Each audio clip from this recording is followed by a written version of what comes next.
All right, assisting a resident with a bedpan. So, good morning, Grandpa Goat, Mr. Goat. My name is Jacob, and I'm going to be assisting you with your bedpan today.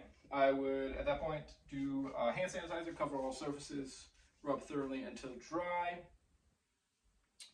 And then I would make sure that the room is private, so draw the curtain, close the door, etc., whichever is applicable to the situation.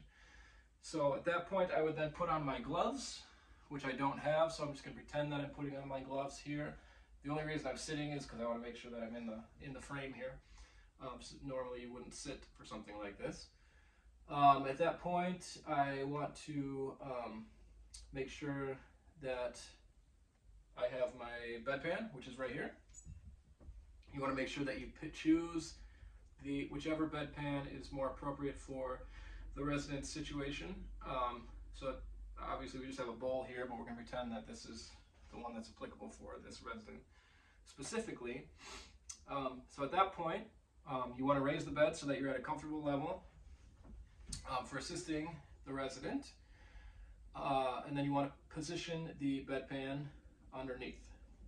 So there's a couple ways to do that. You can bend your knees and lift, or you can ask the resident to roll. So it just depends on the resident's needs. In this situation, I'm going to help roll with the proper technique. You place the bedpan against the body, and you assist them with rolling back so that it is directly underneath the body in the proper position here. I'm obviously being a little more physical because this is not a real person. So at that point, you want to leave them with the tissue. You want to raise the bed to make sure that they're at a comfortable angle to be able to use the bedpan. So we're going to pretend that this guy is at a comfortable angle. He's got the tissue. I'm going to leave him with his call light here, which is right here. I'm going to set it out of frame here. And then I leave him, give him some privacy so that he can complete his procedures there.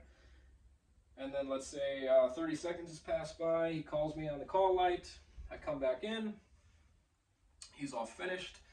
So then I have, while I was gone, I acquired a wet washcloth to assist him in washing his hands.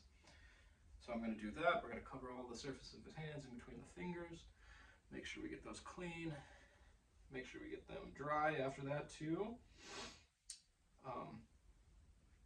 And then we're going to assist him with rolling again and removing the bedpan here.